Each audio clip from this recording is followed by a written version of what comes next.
All right. Welcome, everybody, to the July YouTube Live on the Rideshare Guy YouTube channel. I'm really excited to be here today, and hopefully, you guys are too. So, if you're just joining for the first time, welcome to our YouTube Lives. We do these each and every single month. And if you're coming back, then thank you very much for coming back. I think we've been doing these YouTube Lives for close to 2 years now. So they're a lot of fun. And I'm actually trying to increase. We were doing them monthly, but I think we're going to start doing them every 2 to 3 weeks now. So hopefully you guys have some questions ready and you'll enjoy that. So today we're actually going to be joined by a special guest. So we've got Jay Crater from the Rideshare Guy. He's got over 25,000 Uber and Lyft trips up in San Francisco. He's a frequent contributor on the YouTube channel, so you've probably seen him before. Welcome, Jay. How are you doing? I am doing great. It is really fun to be here with you, Harry, and with all of our readers and watchers of our videos. Yeah.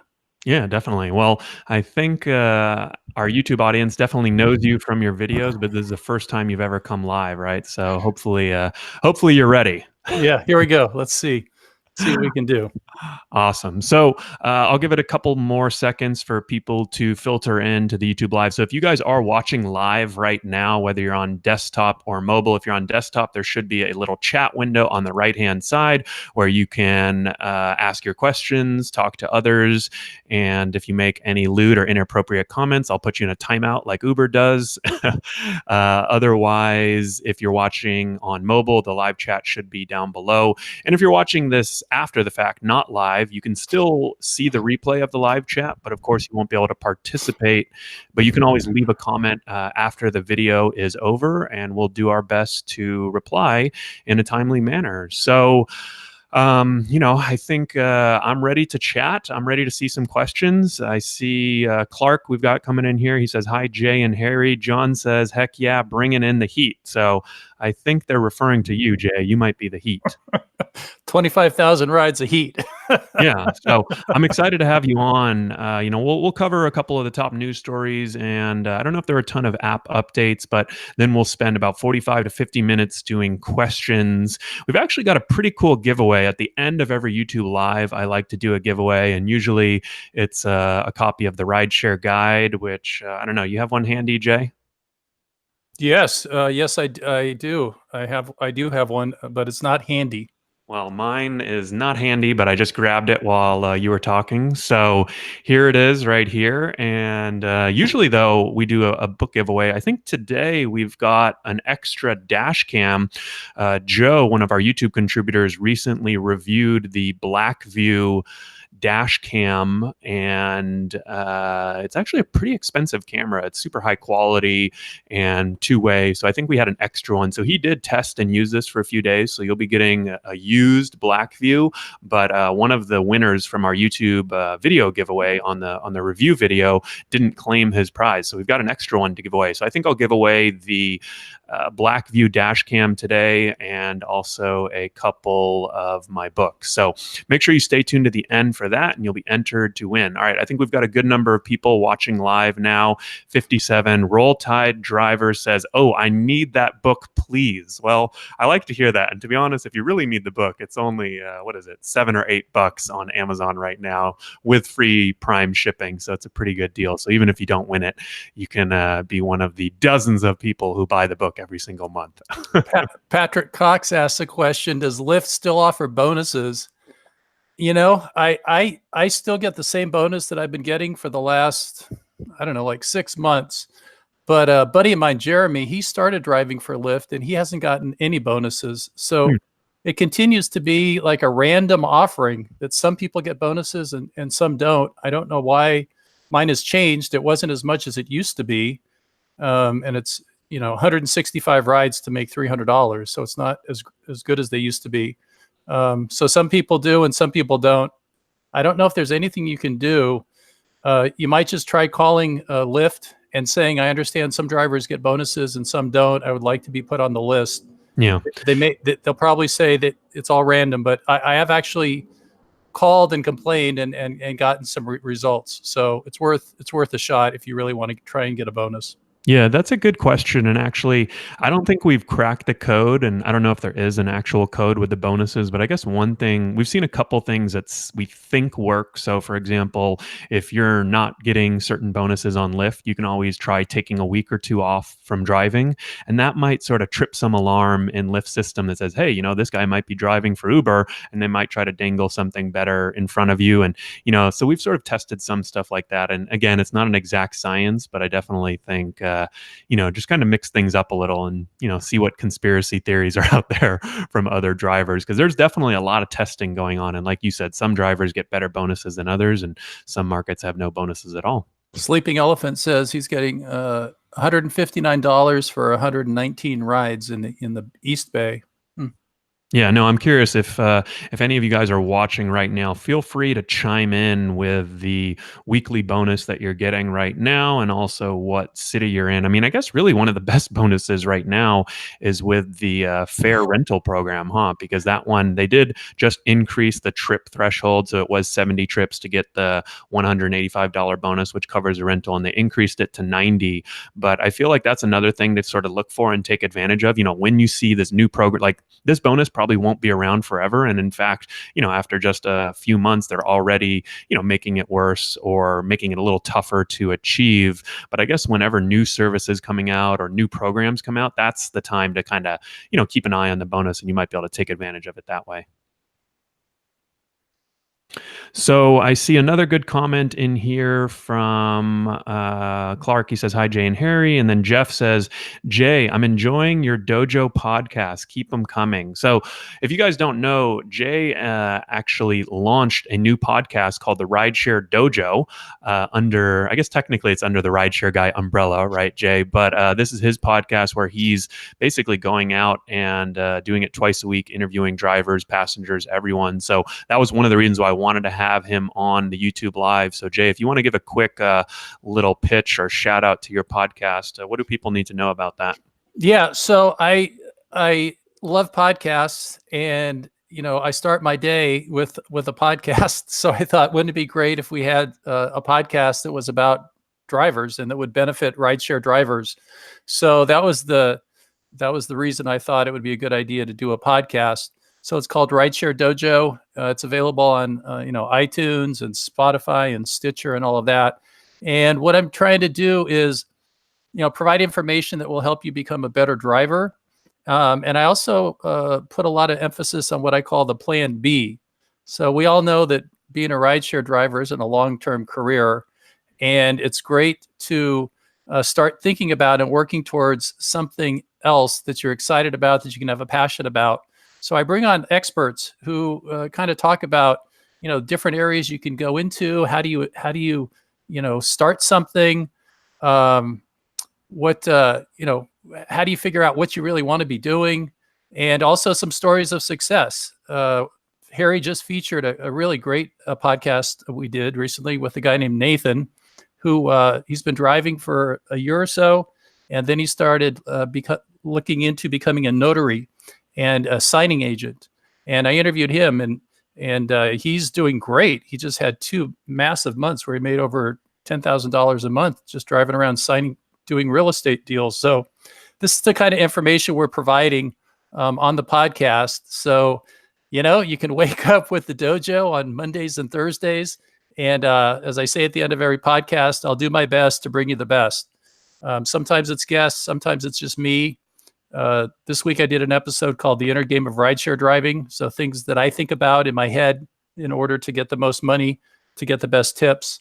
So it's a bunch of different things, but it's all geared towards the drivers having more success as drivers, and also figuring out what they can do next and being successful, moving beyond driving.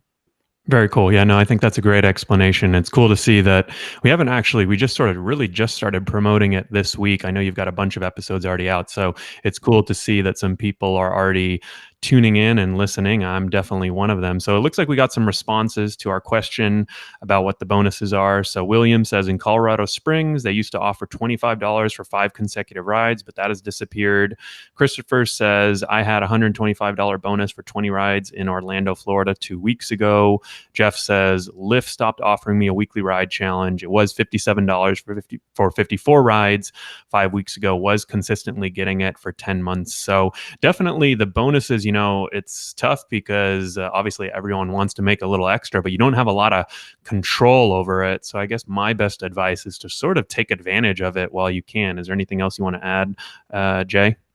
No, I mean, we're all at the whim of Uber and Lyft when it comes to the bonuses. So if you got it, get it, and don't expect it to last too long.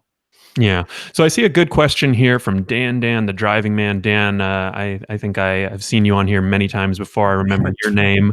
And he says, when do you think Lyft and Uber will adapt the dispatch software for 100% electric cars? Example, range limitations. He's saying that he drives a Nissan Leaf. And obviously, I think the Nissan Leaf has the newer ones have 125 to 150 mile range. So basically, I think he's asking when will Uber and Lyft, sort of take into account that some drivers have electric vehicles, maybe even give them better bonuses or anything like that. And Jay, I think you recently interviewed Gabe, one of our contributors up in the Bay Area, who drives a Chevy Volt, which is an electric car. Do you want to? Yeah, check it. Yeah, absolutely. Check out that episode. Gabe, Gabe drives an all electric car, and he's really happy with it. You're not going to get 300 miles in your day, so you got to schedule to go and recharge. And in that episode, he talks about the different ways to recharge your car and which ones happen faster and which ones take a longer amount of time and the different costs. So we actually did a kind of a cost analysis where you could see if it made sense for you to get an electric car versus, say, a Prius or a hybrid. Check out, yeah. Gabe, And I think you can definitely make it work in the bigger cities, but it sounds like it may even be, perfect for some of the smaller to medium cities where you may not put, you may not even do a full day of driving. So right. I guess to answer that question, I don't know if Uber and Lyft are going to be doing this anytime soon, but in some situations, in some places, and for some drivers, it may already make a lot of sense, especially if you have solar on your house or anything like that. So I see a lot of good questions coming in right now. So let's start answering these a little bit rapid fire.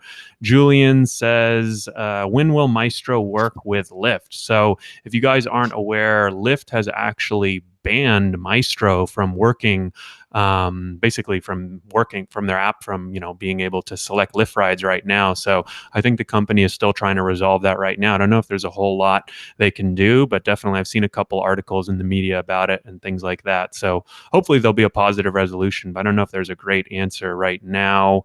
It looks like we've got Sergio in here, who's another Rideshare Guy contributor. He says he's cracked the bonus code. It's less every week, month, and year before they disappear.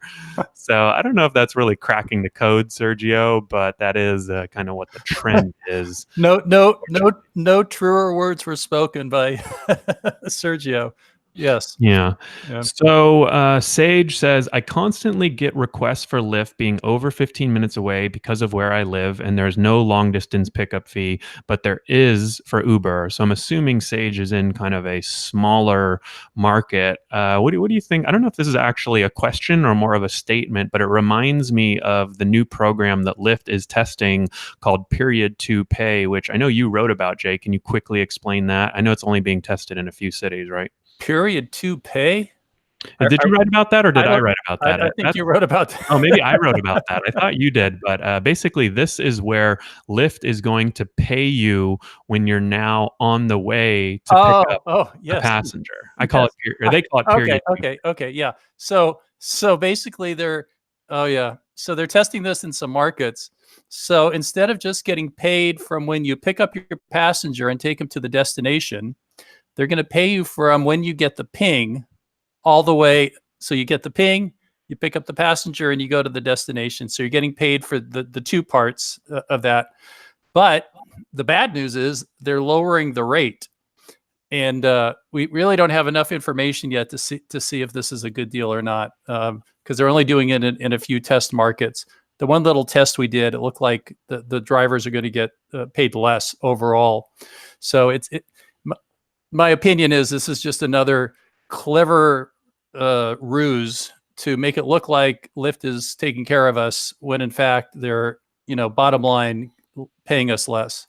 But we won't really know more until we get this in more markets. And certainly once we get it in more markets, we can do a full test on, say, a full week worth of rides and see what the net increase or decrease is. Yeah, that's a good explanation. I just left a link in the live chat to the video that you did. You did do that video, right? Yes, yes. Okay. And Sage says that would be great if they implement that. Hopefully, they don't lower the rate, though. So, unfortunately, they are going to lower the rate. Oh, there's no doubt. No doubt. Yeah, that's the whole point. Yeah. Yeah. Ezra from the Rideshare Genius, who's got a good YouTube channel, you guys can go check out, and actually does a couple videos for us. One on AB5, the Uber driver rally, which I'm sure I saw a couple questions come in, so I'll make sure to answer those. He says, period to pay, just another way to pretend they're actually paying drivers for their time. So I definitely, I think that there's some truth to that, but I also think in some of these markets where there are a lot of long pickups, I guess it makes sense from Lyft's perspective. Like right now, drivers like Sage, if they get a 15-minute request, that pisses them off. They won't do it.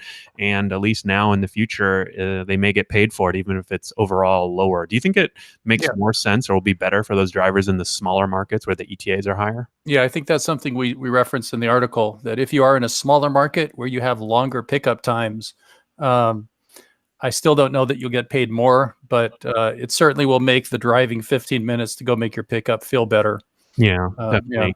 Yeah. And Clark gave me a good reminder. He says Mystro does work with Lyft now. You just have to go through the additional steps to download it through a computer. So that's a good point. I forgot about that. You can still use Mystro with both Lyft and Uber, but you just have to download a special version from them. So you can definitely reach out to the company and they can help you with that. Let's see. What other questions did we have come in here? Rideshare Genius says we get 15-minute requests in LA now because there are no drivers doing Lyft. So Lyft just implemented their new personal power zones in LA, and I really have not heard positive feedback on Lyft PPZ from, I don't think, a single driver. You do a lot of Lyft, Jay. What do you think about the Lyft personal power zone? Well, I never liked that Uber and Lyft went away from the pure surge where we used to get 50%, 100%, 200% rides. They've taken away the unicorns where we would get a long ride with a 200% bonus, and you'd make an extra $60 on an airport run. So those days are just long gone. I don't like anything where they take away the opportunity to make a big payout, and that's what they've done again to make it look like you're going to get more money, and when in fact you're not.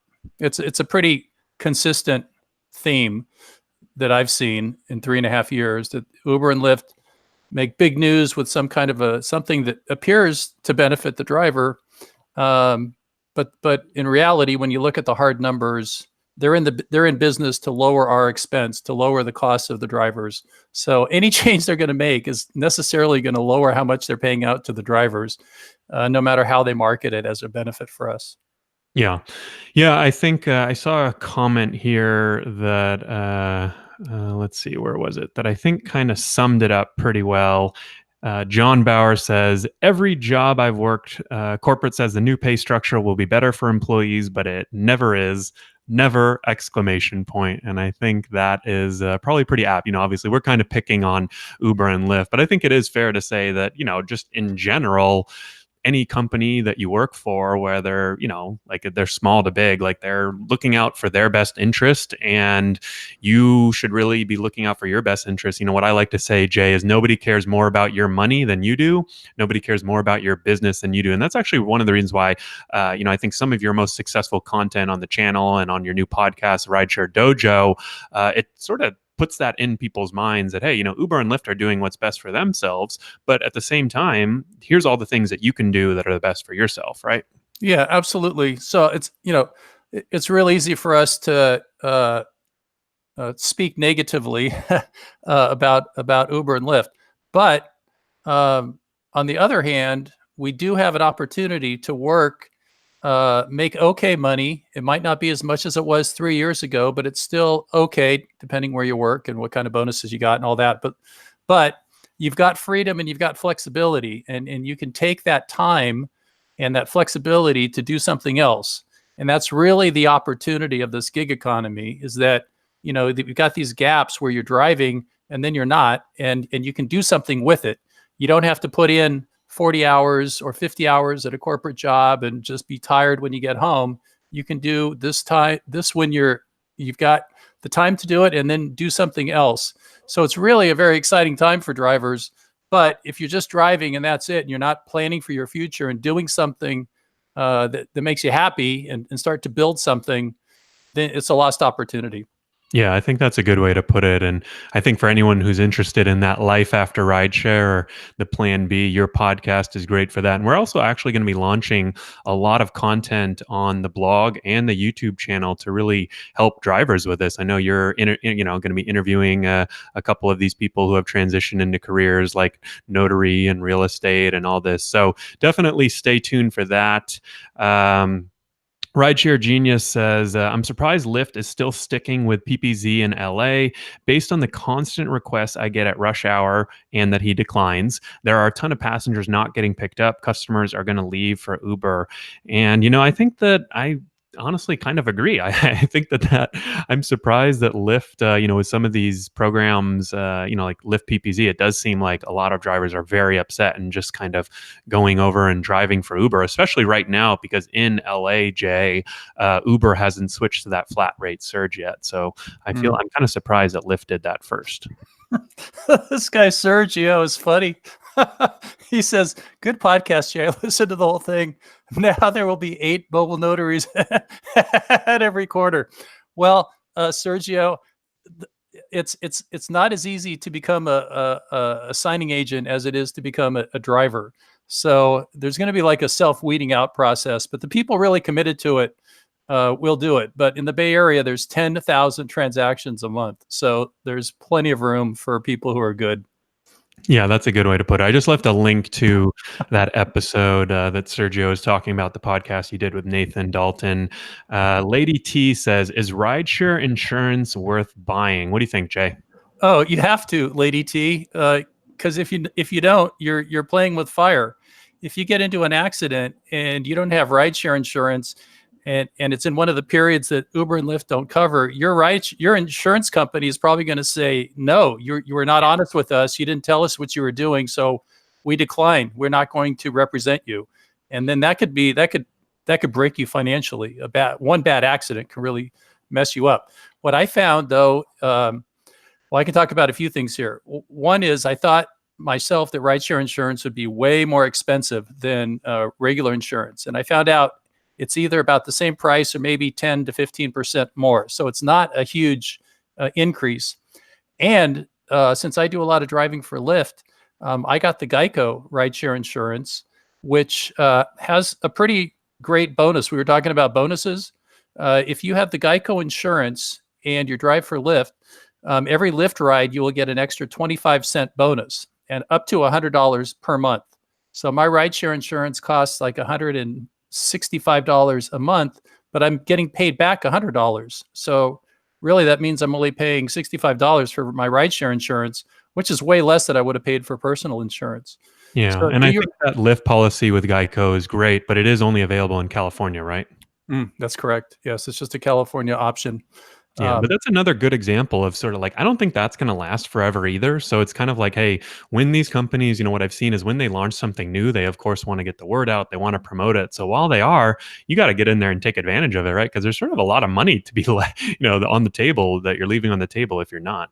Well, that's going to be $1,200 for me in 1 year. Yeah. Very nice. Very cool. So it looks like we got our first super chat from Dan, the driving man, with $11. So I appreciate that, Dan, big time. If you have any other questions, you go straight to the front of the line. And this is also a good reminder. If you guys haven't given this video a thumbs up, please go ahead and do that right now. It really helps with the YouTube algorithm, which we can't control. And it's kind of like the Uber algorithm. You don't really know what the hell is going on. But I know that the more people like it, the more people watch it, the more people people will find out about our channel and the more content we can do. And I should also remind you, if you haven't subscribed yet to the channel, definitely go ahead and do that now.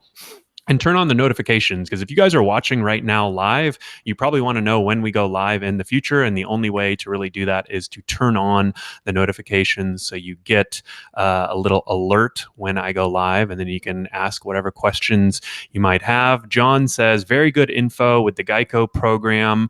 Rideshare Genius says, but what is the reason for that Lyft Geico bonus? My Geico policy covers all periods as primary, so my impression is that Lyft is happy to pay 25 cents a ride, knowing they probably won't have to use Lyft insurance. And I think that's actually exactly what it is. One of the things that I really like about the Geico insurance and also the State Farm insurance is that if you get into an accident, they actually cover you in periods 1 through 3. So whether you're with a passenger or not, and what that means is that you can use your State Farm agent who, I have State Farm, or, for some of my insurance, they're good.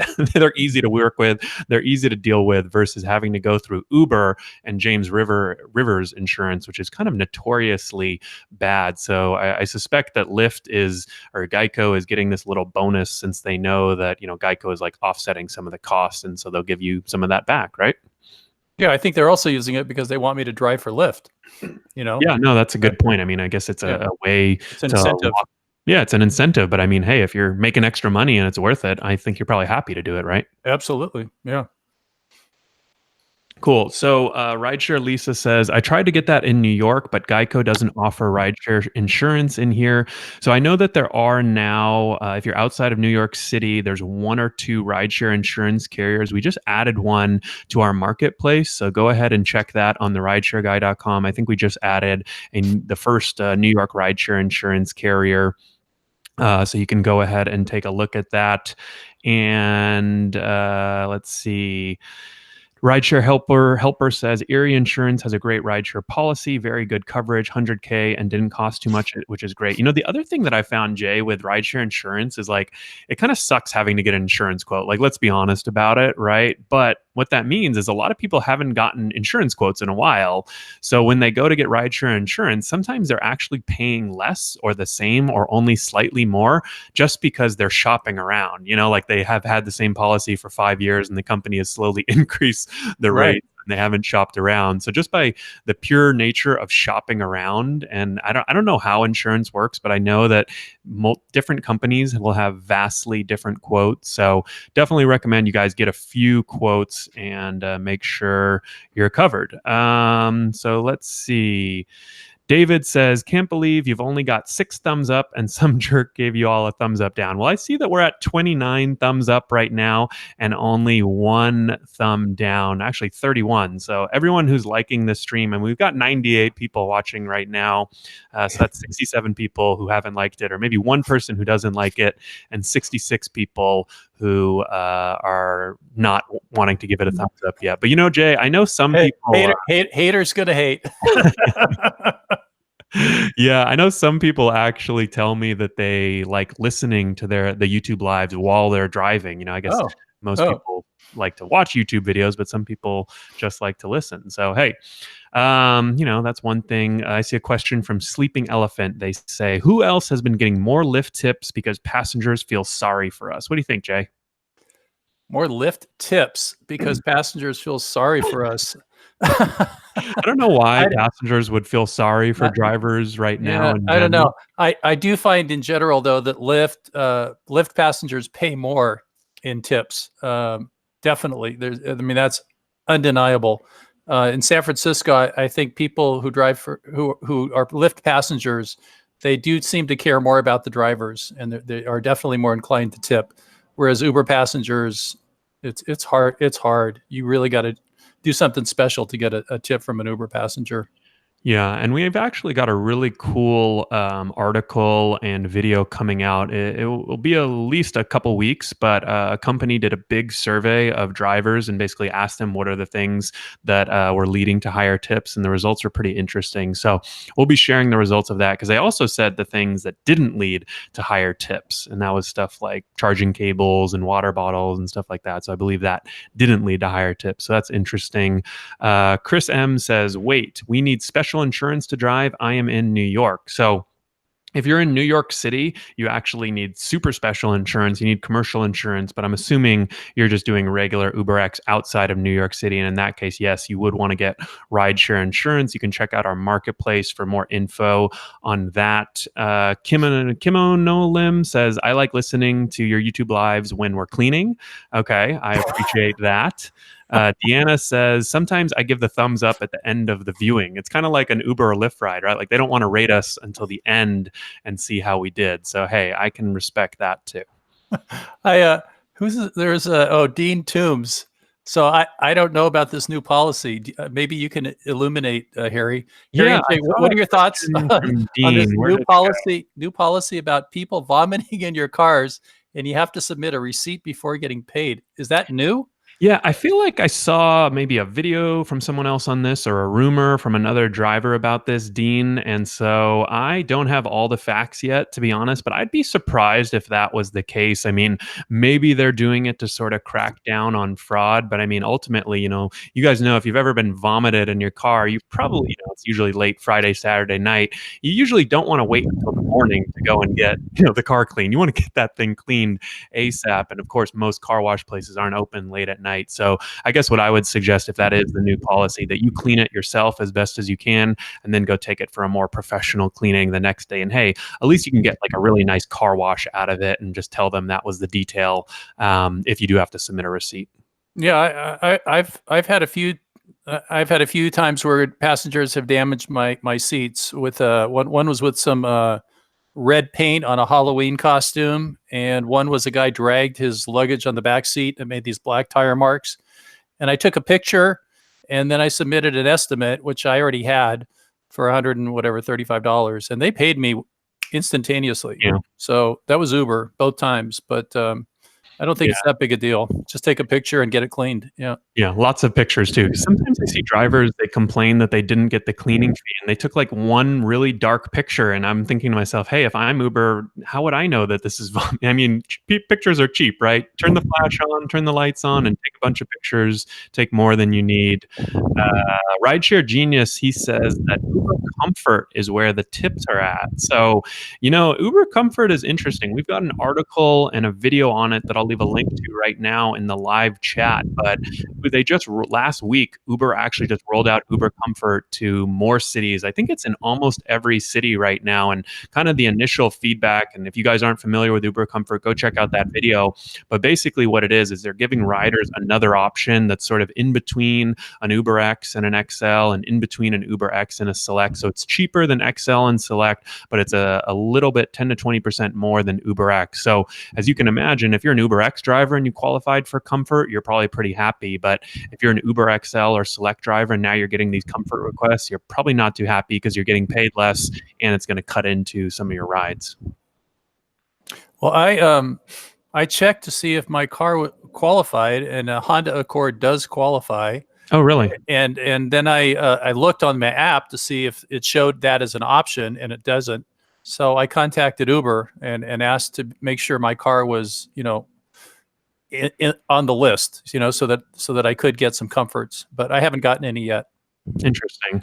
Yeah, so we'll see what happens there. It does seem like with the rollout of Uber Comfort, it was pretty unorganized, though. A lot of the XL and Select drivers that I've been talking to, they said that one day they literally just got a Comfort request, and they thought, one of them told me he thought it was a wheelchair, or like assistance, like the person was someone with disabilities.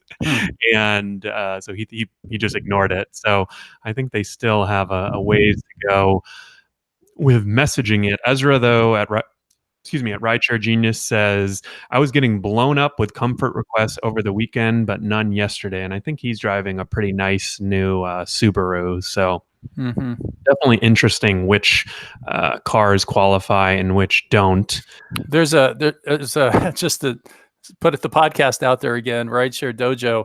I did an interesting episode with Manny Haro, who's a driver who makes $2,000 a week driving in Chicago.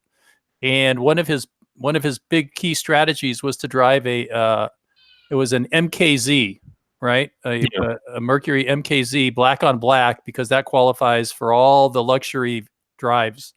and he was able to get all of those in addition to the UberX and the regular ones. Mhm. Anyway, it was an interesting episode if you want to check it out. Yeah, definitely. That does sound good. Okay, so let's see. Sage says, "Can you request to drive in another state if you live close to the state border for Uber? Not a problem for Lyft, as it seems you can drive in any state." So that's correct. That's a policy for Lyft, and for the most part, in most states, you actually can't pick up passengers in other states on Uber. But in some of the East Coast states, I think like in the Baltimore, Washington D.C., Maryland area, you can. Basically where the states are really small. I think there's some exceptions over there, but typically you can't do that. Have you ever had a request take you outside of California, Jay? No, no. Someone told me the mythical story about a guy who got a request from San Francisco to Las Vegas. And I, it might just have been BS, but I thought, would I take that ride? And like, yeah, heck yeah, I would take that ride. But there's a maximum amount that they'll pay you per Yeah. ride. Yeah, so That's actually a really good point, Jay. So on Lyft, especially, Lyft will actually let you do a ride, San Francisco to Las Vegas, for example, but they won't pay you the full amount. Like I think if you go to the Lyft cities page, you can see what the maximum fare amount is in your state, and you want to know that amount because if someone does want to go all the way to Vegas, you're not going to get paid for that, and you definitely want to check that. So. That's a good tip right there, even though it's super rare. But if it does happen, you'll definitely want to know that. Looks like we've got John with the super chat, couple bucks. Thanks, John. He says, Jay, summer in SLO, San Luis Obispo. Maybe do SF for 2 to 3 nights. So it sounds like he's going to be living this summer in San Luis Obispo. He's thinking about coming up to SF for 2 or 3 nights. What do you think, Jay? yeah, I mean, if you want to come up and work really hard for 3 days, put 12-hour days in a row, you can make some decent money for sure. I did that when I first started. I would drive down from Sacramento and just kick ass. I would get a Airbnb for like $50 a night, and yeah, that was great.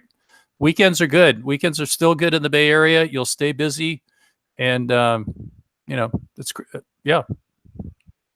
Yeah. And Dan, actually, I think I saw a comment from Ezra because when passengers select an Uber Comfort ride, they can also tell the driver to shut up. So I don't know if you know this, Jay, but on the when they just rolled out the Comfort rides to nationwide, passengers do have the option to request an Uber quiet mode ride. So I think Ezra said he got a request, or Rideshare Genius said he got a request, but and it said quiet preferred, but the passenger chatted him up anyways. So, yeah, I did a radio show where I said I didn't like that feature at all because I don't like anyone telling me I can't speak. And there was some guy from TechCrunch or something like that who was all for it. He said, "Oh, it's great that we can shut the drivers up." I was like, I don't know how other drivers feel about it, but if I get it, I'll shut up. yeah. Yeah. So Sage says there's a video on YouTube where a guy takes an Uber across the country. They tip the driver very well. So I think in that case, I think I'm definitely up for it. I think you would have to negotiate with the guy who wants the ride or the woman and Yeah. say, let's agree on a price because, I'm not going to get paid much from Uber and Lyft for this. Yeah. John has a good question here. He says, following up, what about doing a fare rental on an UberXL or Comfort vehicle for a week up in the Bay? And I think the only issue with that is, I don't know, I'm pretty sure there are no UberXL vehicles available with fare, but there may be some Comfort vehicles in the future. What have you seen, Jay? Yeah. Well, regular UberX. Yeah. I think that's great. I mean, because you don't have to worry about your car. You can get a car from Fare. You can drive it for a week. Everything's covered. Your insurance, your mileage. They're nice cars, and you can just kick ass. Again, if you put in 7 hours, 7 days a week, and you really crank it up. Put in 10 to 12 hours a day. You can make some pretty good money, and then you can just drop your car off, and you're done. Yeah, definitely. And I think you have a good interview with a guy named Jeremy on your podcast, Rideshare Dojo. He basically did just that. I think I really encourage everyone to go listen to that interview because he basically watched a lot of your videos and moved from Florida to San Francisco, used all your tips, took your courses, listened to all your, watched all your videos, basically used all your strategies, and is now killing it in San Francisco. I mean, he's working his ass off. He's not partying. I don't think he has much of a life, but that's what he's in San Francisco to do, right? Yeah, he's saving $5,000 a month, and his goal is to have $60,000 in the bank at the end of a year. So that's some pretty serious money. Now he is working his ass off, but that's what he's here for. And then he's planning to go to Southeast Asia and live like a king for a while. So, you know, if you have a plan, you can execute it. You can do okay. Yeah. Yeah, definitely.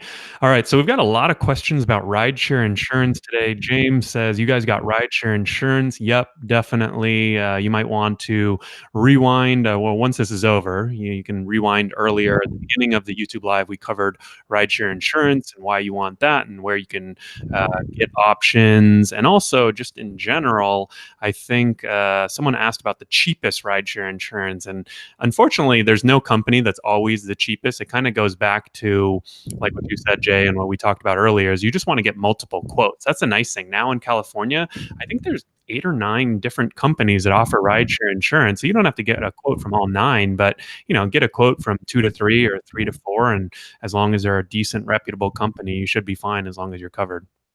Absolutely. Talk to 3 companies and you'll be surprised. I was surprised. I thought the price would be so much higher than my personal insurance, and it ends up I'm paying about half with the geico Lyft deal. Yeah. So let's see. I saw a couple comments from Frank. He says that I don't know exactly what he said, but he is not a big. He says the fare cars are complete Shite. shite. I like the way he put that. He's keeping it PG-13, right? I appreciate that, Frank. So yeah, that's a nice reference to the movie with Mel Gibson. What's that? Where he's the warrior. Oh, Braveheart.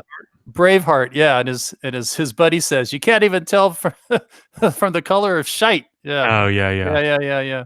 Nice. Frank Yeah. says the Hertz rental cars are way better than Fair. See my above video. Fair is unfair. Well, I like the title of that video, but I don't know. I haven't noticed that one service, one vehicle rental service, whether it's Hire Car or Fair or Hertz, has a much better car than the others. I mean, if anything, one of my favorite cars right now is from Maven Gig because they're offering the Chevy Bolt, which is all electric. I can't remember if it's Bolt or Volt, but whichever one the electric is, it's got 220-mile range. You can actually rent this through Maven Gig, and they're really the only company I know of that are renting electric vehicles. So that's one of my favorite cars. What's been your favorite car, Jay? My favorite car to drive? My current car. I love my what I drive now. I'm looking at it out the window. It's a 2017 Honda Accord Hybrid, and that's my car. I decided to buy a car since I'm not driving as full time as I used to. So that's definitely my favorite car. Yeah, well, that kind of leads into this good question from John Carlos. He says, "Hey Jay, I see you travel a lot. How many hours do you put on a week now that schools are closed? I guess now that we're in summertime. How many hours are you putting on a week right now?"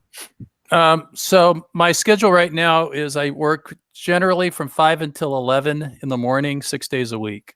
So that's about 36 hours. So to me, that seems like hardly working because then I have my lunch and then I've got this whole afternoon period. And that's when I do my plan B stuff. So I'm writing articles, I'm making videos for Harry, I'm doing the podcast. We've got, Fair is a great sponsor supporting the podcast. And then I'm going to become a notary signing agent. Oh yeah, are you? Oh yeah. And because it's a higher cost per hour, way higher. Yeah.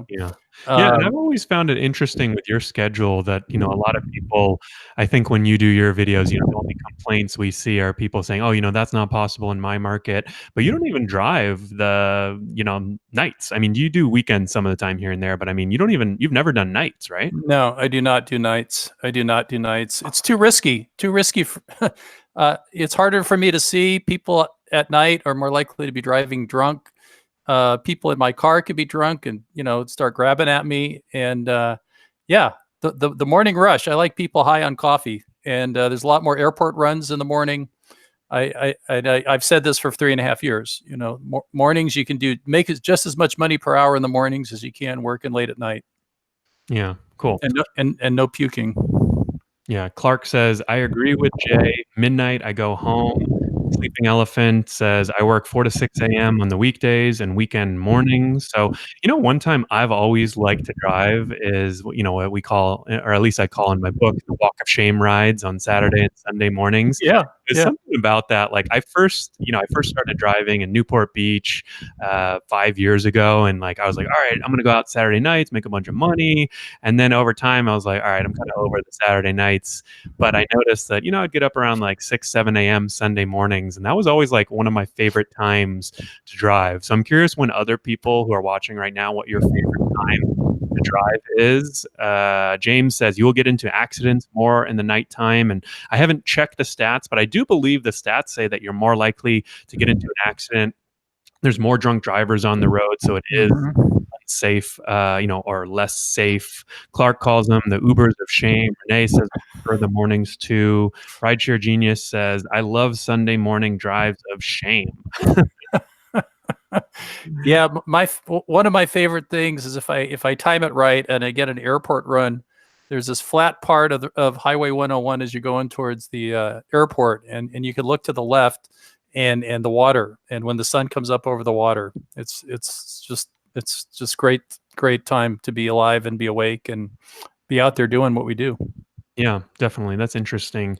And looks like actually a lot of our audience right now is chiming in that they like the mornings. I only saw one person. Rideshare Confession says, I work at night. Jeff says, I couldn't agree more, Jay. AM driving is less stressful and just as profitable. So definitely seems like there's a preference towards driving in the mornings. Jake says, I've been considering doing this full time because I truly love doing it on the side. I find myself being excited to finish up my day at my full time job to do ride sharing afterwards. So, but is it actually possible to do this full time in a place like Flint, Michigan? Well, Jay, I think you're a good person to answer this question since I guess you went from full time to part time, but No, you've been. I did 3.5 years of full time. What do you Yeah, think for someone who's in a smaller, Flint, Michigan? It sounds like he really loves doing this on the side right now, and try he's thinking of doing it. try it, man. Take a week off of work if you can, and go for it, and do a week and see what you can do. Everybody's got different bonuses, like we talked about earlier. I don't know if you're at 75% or 80%. Yeah, so you got to just do the driving, put in a full week, see how you like it, see how much money you made, figure out your expenses, and see if it makes sense for you. You really just can't. You won't know until you actually go out and do it. No one can tell you if it's going to work because every driver's situation is a little bit different. Yeah, I like that answer a lot, and actually, I really like the idea of trying it. I mean, the nice thing is that you don't wanna go in and, take a huge leap of faith or a huge risk, quit your job and then to go do this full time, then after a week or 2, you're like, "Oh, crap, I made a huge mistake." I mean, save up a week vacation, or worst comes to worst, I mean, just call in sick for a week if you're gonna quit anyways, right? You might as well kind of, leverage that and, just really go out there and see, because that would be my worry if I was doing it part-time and had to go to do it full-time. Anytime you're doing something 40, 50 hours a week, I think it can become less enjoyable. So, depending on your goals and kind of where you're at in your life, but at the same time, everyone's different. So I like that advice. Let's see. Clark says you got to work smarter, not harder. I agree with that. Dan does say I've driven nights since 1994, taxi and now Uber. They're the best tippers. If you entertain them, uh, if you keep them entertained, Google Dan, the driving man, #1 in the world on Google. I don't know what that's going to pull up, but that wouldn't surprise me if people at the night during the nights tip you better because they've been drinking, they're having more fun, they're a little more laid back, relaxed versus the morning passengers who kind of they're getting caffeinated up or just sitting there staring at their phone, right? I definitely, for the 2 months when I started and I tried driving at night, I definitely got hit on by women more. I'll say that was one perk, but for the amount of guys that I had to pour out of my car and watch them, no.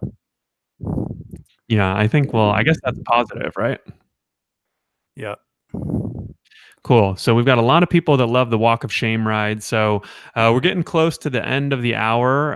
We'll answer a few more questions here and then do the giveaway. I'll let you guys know how you can enter the giveaway. But let's see. White Duck says, my favorite time is 4:30 a.m. on the weekend. Uh, it is. The morning times, it's really special time because it's still dark and the day's coming. And, I like to get my cold brew coffee and, you're picking people up. It's more intimate. It feels more intimate and you can have some really nice conversations. Plus you're taking people to the airport more in the mornings.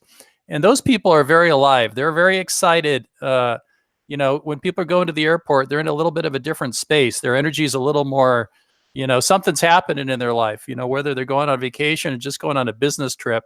You can have some really great conversations, and that's something we don't really talk about much as a benefit of driving. But I have learned so much about artificial intelligence and just all kinds of stuff from my passengers. About different places in the world to go travel. Some of We take it for granted, but we have access to 20, 30 people a day. Some of those people are pretty incredible, and they have some great stuff that they could share, some wisdom. You get some old people in your car; they can tell you some stuff about life that you probably need to be put in the proper perspective. So that's another great thing about the job that I really like, and especially in the mornings. Very cool. Yeah. And Deanna asked, there's a giveaway? Yes, there is. We're giving away a pretty expensive Blackview dash cam, as I mentioned at the beginning. And we'll also give away 3 copies of my book, The Rideshare Guide. So you're already here. If you've been here till this point, you might as well stick it out for a few more minutes and get in on the giveaway. JV Pricing says, rumor has it another app shut down for 48 hours from noon Friday the 19th to noon Sunday the 21st in Los Angeles. Yes or no? I haven't heard that, but I think I'm subscribed to the Rideshare Drivers United emailing list. So I'm sure if they do something like that, I'll find out and let you guys know. And then also, I saw this question come in. Frank says, did you know if you drive to pick up unaccompanied minors and use that as a reason to cancel, you get $0 cancellation fee? Well, one thing that I've seen is, I know Uber had an option there on the app, and I think it's still there, where you could cancel because it's a minor and you're supposed to get the ride. But what I've found in general, the best way to ensure you get a cancellation fee, whether it's a minor or whatever the reason, is just to wait the 5 minutes and then cancel, because that's what triggers always in the system. So, like, let's say you get a minor and you don't want to give them or you give them a ride because it's against the terms of service, and you can also just wait, though. You can either select that reason, or you can wait the 5 minutes and then you go through the steps and cancel it, and you'll get paid the cancellation fee, and that rider isn't going to challenge it. If they do, then you can say, oh, they were a minor, blah blah blah, and kind of ensure that you get that cancellation fee, because I've heard a lot of drivers having issues with getting cancellation fees when they select that the reason is a minor. Frank says, dang it, homie, I need a dash cam. Well, we do a lot of dash cam reviews and giveaways on the site. So if you guys aren't subscribed and watching these videos, we have another one coming out for the Vava dash cam, which is a more inexpensive model. But typically what we do is these companies reach out to us and they say, hey, do you want to review this dash cam? And if it's a decent camera, we'll take a look at it. And we always ask them for 3 or 4 cameras that we can give away. So it's kind of like a win-win for everyone. So that's what we do there. So definitely stay tuned for that. We got another super chat from JV Pricing. And I saw another super chat. I don't know if there, Dan came in with another $7 super chat. So I appreciate all of the super chat, you guys. I've got enough money to go buy myself a nice dinner now, huh? You are raking it in, Harry. Yeah, I like it. James says Dustin is wrong. I'm not sure what you're referring to. Oh yeah, Rideshare Lisa says Dustin would say wait 5, cancel, and drive. Yeah, I do agree with that. So let's say Renee says I have waited, or sometimes the rider cancels before I can and still get the fee. Yeah, that's the other thing. If the rider cancels by the time you've picked them up, like if the rider cancels at that point, you always get the cancellation fee. So that's how you can handle that. What's this Rich you say? Got here late. Yesterday you tweeted about that Uber essentially puts you in a secret timeout. What is that? So I'm referring there, if you ignore 2 to 3 requests in a row, Uber puts you in a timeout, right? So have you ever had this happen to you, Jay? No, I don't think I've ever canceled 3 in a row.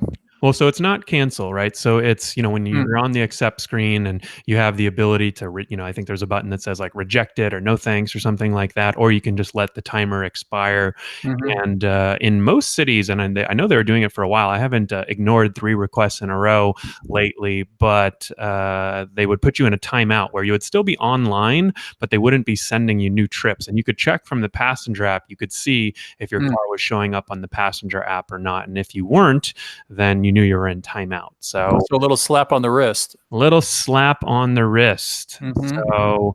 So hopefully that answers your question. Rideshare Confession says, I use the Blackview 752 channel and it saved my butt when I got hit by a drunk driver. So I think, we talked about rideshare insurance earlier, but the other thing that I really recommend is a dash cam. I mean, we reviewed dash cams that are in the $80 to $100 range. And even if you just use it for solely insurance purposes, if someone hits you to sort of prove they're at fault, man, it can save you a lot of money. So definitely recommend it there. Dan with another $5 super chat. Dan, slow down. You're going to lose all your money. You're going to spend it all on us. He says, go get a ice cream or yogurt, Harry. This Rose, she says in Florida that she's getting the 25-cent bonus for the Geico Lyft insurance. Oh, interesting. So yeah, Mm. we might have to dig into that and see if we need to update our article because it sounds like they might be expanding the program. Oh, wow, Harry, you're gonna be able to have a few drinks now. Get a margarita. Clark just Wow, threw in I another am. $10. I'm gonna keep. How I'm gonna much you keep how my much you up to now? I don't know, but I'm really racking. I think I'm up to 40 or $50 right now. So I think that might even, be a big night for me. So thank you, Clark. I really appreciate that. If you have any questions, definitely let me know. Rich says, I've been logged off or put in a timeout after 2 to 3 rides, but I just log off, log back on.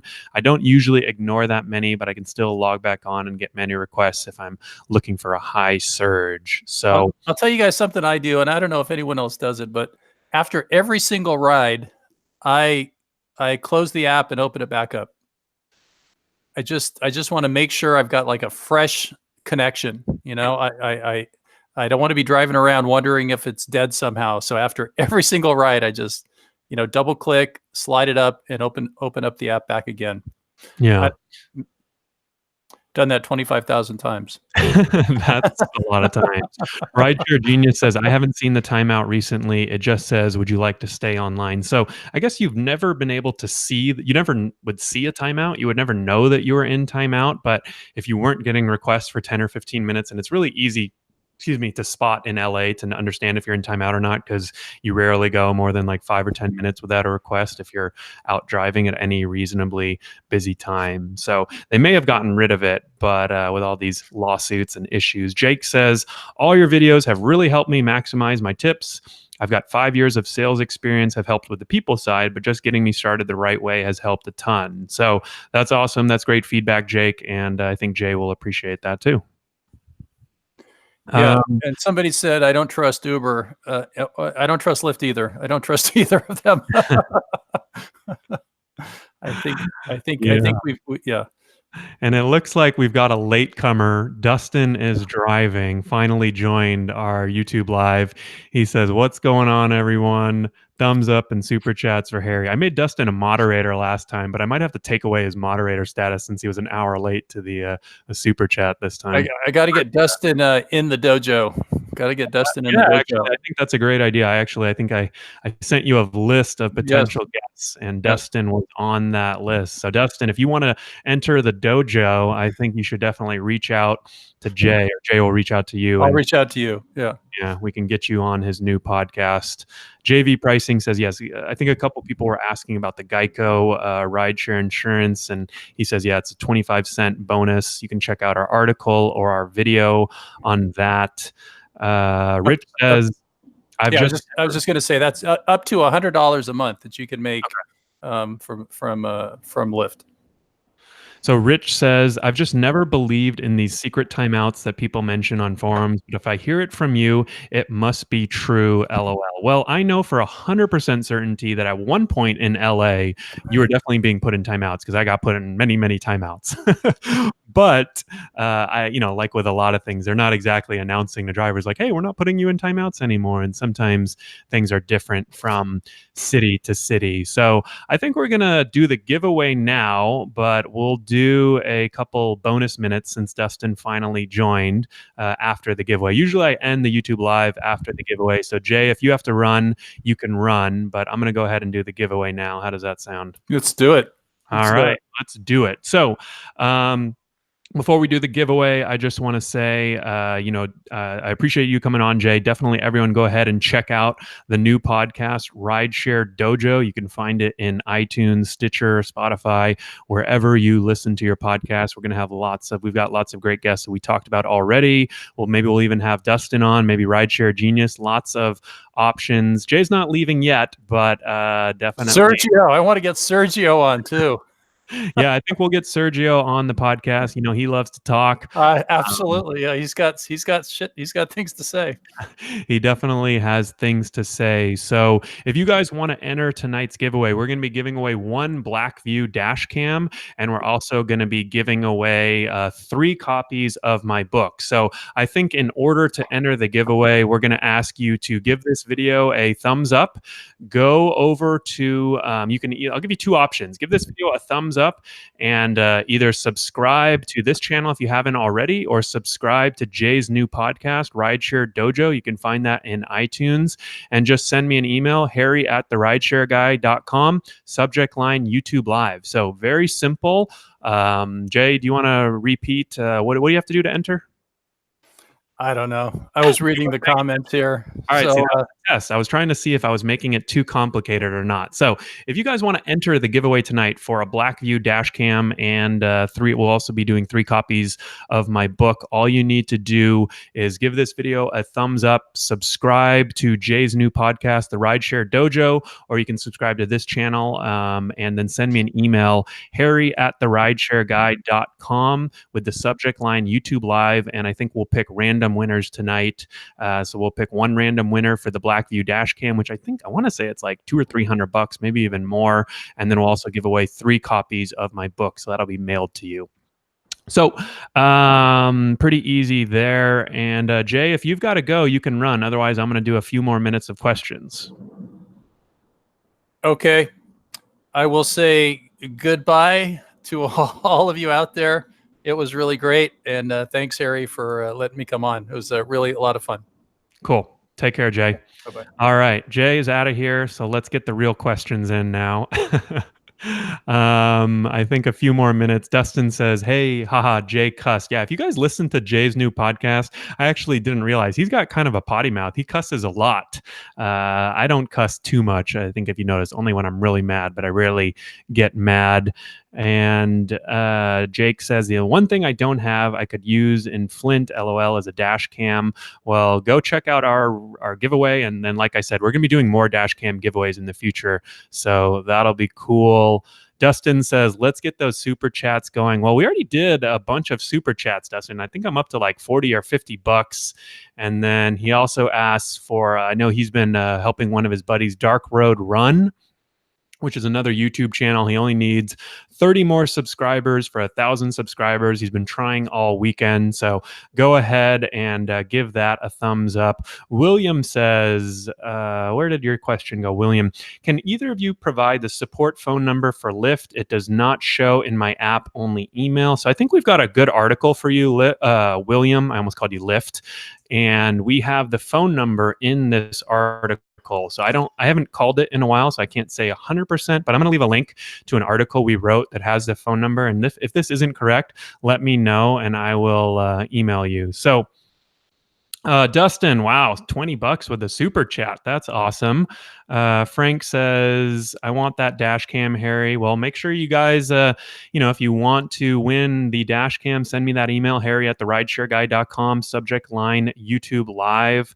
Victor says, how do you get more rides? I only got 11 rides in only 8 hours. Well, I need to know a little more information. I'm assuming you're driving in a smaller to medium city. Maybe you're driving at times or places that are not that busy. And frankly, if you're in a smaller to medium city where, rides aren't as plentiful as in LA or San Francisco, you don't have as much flexibility to drive whenever and wherever you want. So you really need to focus on the times and places where it's busy. So the obvious times and places might be Friday, Saturday nights, but also let's say you're in a college town, you also need to plan your kind of like monthly, yearly schedule around that, right?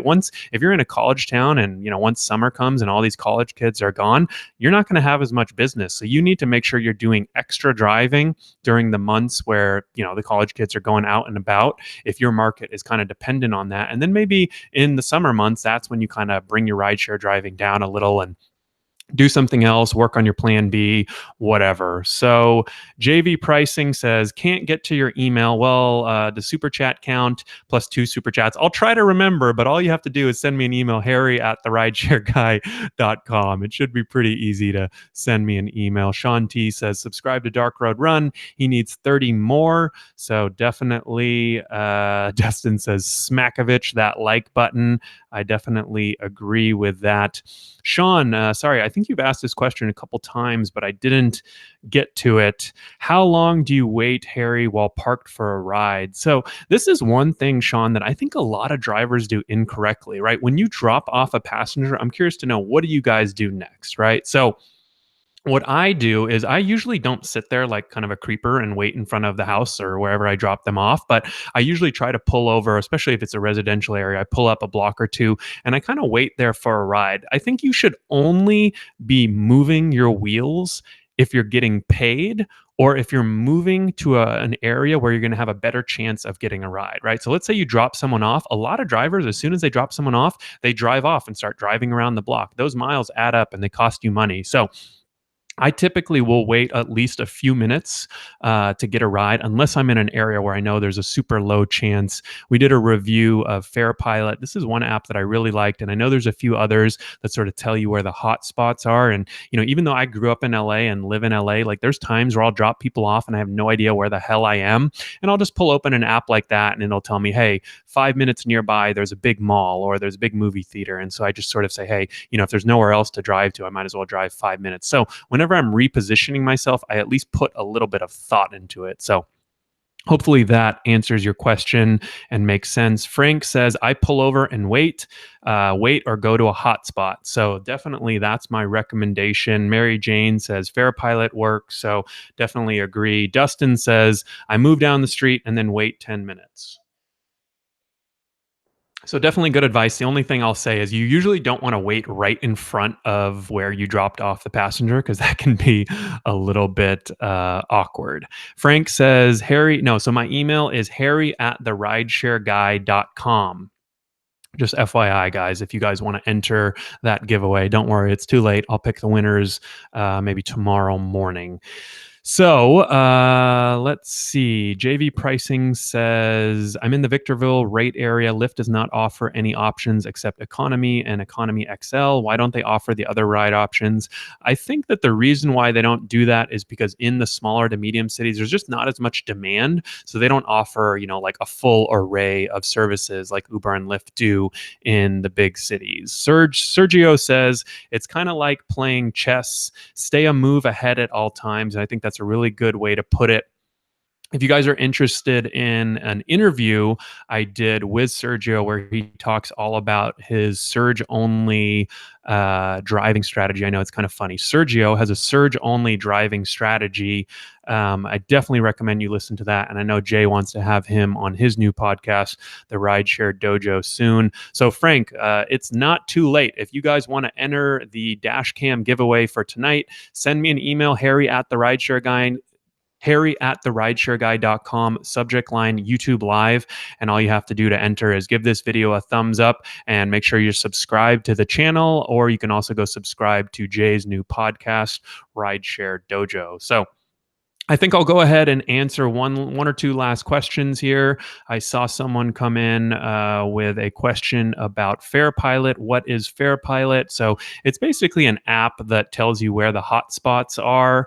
So I'll leave a link to our video. Dustin says, "All right, I gotta go get ready to go live for a bit before it's too dark and storm. So if you guys want to keep the magic and keep the party going, I think you can head over to Dustin's channel and check out his live. Driver News says, during the day, I would drive away from the drop off and find the closest shaded spot to park to sit and wait for the next ping, save fuel instead of blindly driving around. You know, that's funny that you mentioned that. I also like during the day when I'm driving, and especially in like LA summers when it's hot, and I imagine like Arizona and places like that, it may not work because you kind of always need to have the AC on. But in LA, if you can find like a nice shady spot, you can always turn the car off and relax. So, not something to take advantage of. Sergio says, "No way is Jay serious.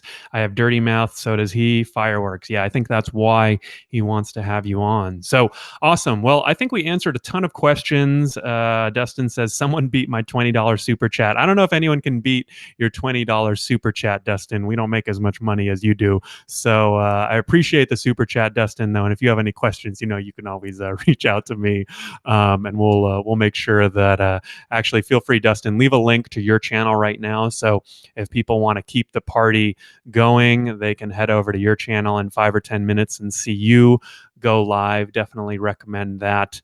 I'm going to go watch my son, but if he's not too demanding, I'll even join in on your live, Dustin. So really appreciate you guys all joining. If you haven't given this video a thumbs up, do it. It'll help me out big time, help us reach more people, and make sure you subscribe to the channel and also turn notifications on so you know when we go live. We go live each and every single month, and I think we're even going live every 2 to 3 weeks now too. So it was cool. We had Jay on today to bring a little extra perspective. And I've mentioned this a few times now, but you can go check out his new podcast called the Rideshare Dojo. It's Mondays and Thursdays every week, iTunes, Stitcher, all those good places. Dustin says, hit that bell. That's right. So appreciate everyone who was a first time viewer today. Deanna, I think you were new today, and a few others. Really appreciate it. And everyone else who's coming back for a second, third, fourth, or 15th time, however many times we've gone live. I really appreciate it. If we get 15 more likes, we'll be up to 100 likes for the video, which I think is a perfect stopping point. So if you guys haven't liked the video yet, definitely go ahead and give me that thumbs up. And if you didn't, leave a comment below and let me know why. All right. Hope everyone has a great week and stay safe out there. Until next time, take care.